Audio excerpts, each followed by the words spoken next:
지난번의 성경 이야기 중에서는 사무엘상에 이스라엘 백성들은 우리만 왕이 없어, 우리도 남들처럼 왕 세워줘요 라고 때를 썼던 것을 기억하시나요?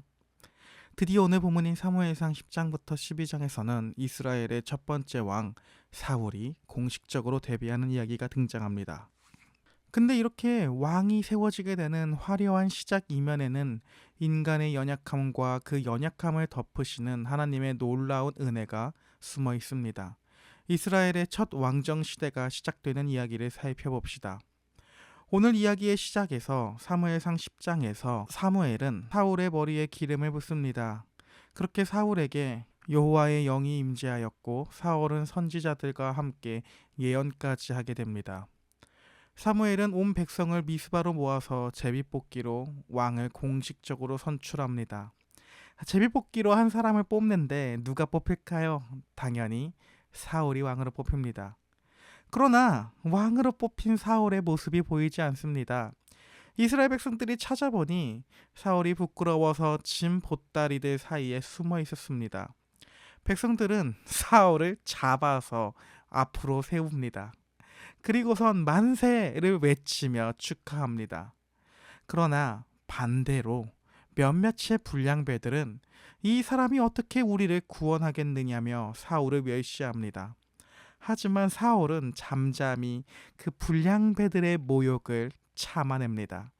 뭔가 사울은 굉장히 겸손하고 덕이 되고 은혜가 되는 모습을 보여주고 있습니다. 그렇게 11장으로 넘어옵니다. 여기서는 국가적인 위기가 찾아옵니다.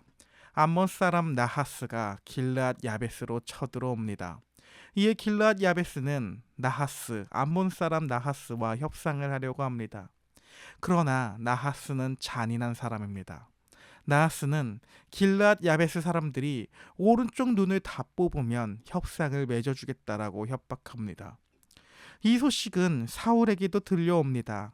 사울에게 하나님의 영이 임하여 거룩한 분노가 폭발합니다. 사울은 소를 각떠가지고 이스라엘 전역에 보내 지금 본인이 하고 있는 이 징집에 응하지 않으면 이 소와 같이 될 것이다 라고 말합니다. 따라서 이스라엘 전역에서 33만 명의 군대가 소집하고 새벽에 적진 한가운데로 쳐들어가 암몬을 부셔버립니다.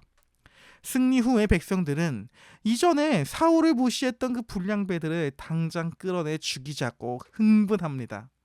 하지만 사울은 여호와께서 오늘 이스라엘 중에 구원을 베푸셨음이니라고 하며 놀라운 자비를 베푸고 모두 함께 길갈로 가서 화목제를 드리며 왕권을 굳게 세우는 모습이 나타납니다.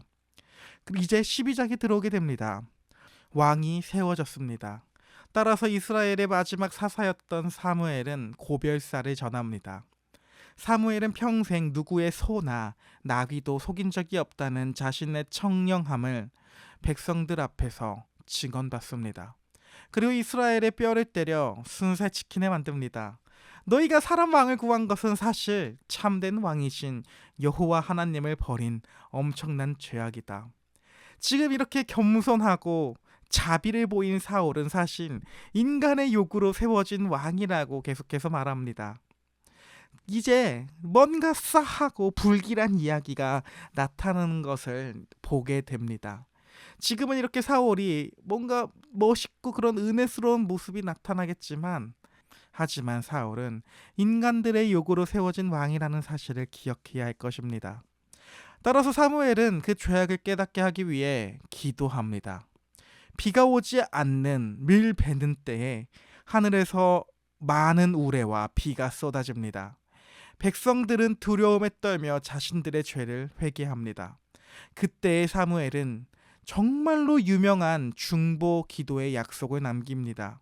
나는 너희를 위하여 기도하기를 쉬는 죄를 여호와 앞에 결단코 범하지 않겠다.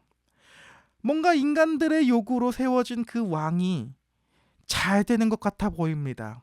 하지만 하나님의 말씀이 없는 지금 이런 풍요들은 빛 좋은 개살구가 될 것이라는 이야기를 앞으로도 살펴보게 될 것입니다. 어쨌든 이러한 이스라엘의 역사적 전환점에서 우리는 어떻게 예수 그리스도를 만날 수 있을까요? 첫째로 성령으로 기름 부음 받은 참된 구원자 예수 그리스도의 모습을 보여줍니다. 11장에서 사울이 길르한 야베스를 끔찍한 위기에서 구원할 수 있었던 이유는 사울에게 하나님의 영이 임했기 때문입니다. 이와 같은 모습들은 결국에 장차 성령의 충만함으로 오실 진정한 기름 부음 받은 자가 누구인지에 대한 모습을 보여줍니다. 예수님은 기름 부음을 받으십니다. 그에 대한 증거가 요단강에서 세례 요한으로 인해 세례를 받으시는 장면이 그 모습을 보여주고 있습니다. 예수 그리스도께서는 성령의 능력으로 이 땅에 오셔서 우리의 영적인 눈을 멀게 하고 우리를 죄의 노예로 여전히 삼으려고 하는 그 사탄의 권세를 십자가에서 모두 다 없애버리고 구원의 승리를 우리에게 가져다 줍니다. 그리고 이 왕은, 예수 그리스도라고 하는 왕은 진정한 겸손을 보여줄 것입니다. 오늘 사울이 보여주는 겸손은 정치적이고 위선적인 모습이라는 것을 성경의 이야기가 진행됨에 보게 될 것입니다. 둘째로 원수에게 자비를 베푸시는 은혜의 왕이십니다. 사울은 암몬을 물리친 뒤 자신을 멸시하던 자들을 처형할 완벽한 명분과 권력이 생겼습니다. 그러나 그는 여호와께서 구원을 베푸셨다며 그들을 살려주는 자비를 베풀었습니다. 이렇게 사울이 보여주는 모습은 정말 참된 자비를 보여주는 것일까요? 뒤로 가면 확실한 거는 사울에게 더 이상 자비가 없어지는 모습을 볼 수가 있을 것입니다. 그러나 모든 왕들 중에서 가장 큰 자비를 보여주시는 분은 확실히 있습니다. 누구일까요? 바로 예수입니다.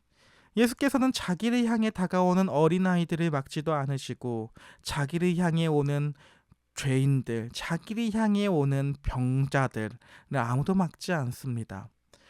예수님의 자비는 위선이나 거짓이 없고 누구든지 오는 자를 환대하며 참된 자비의 왕의 모습을 보여주었습니다.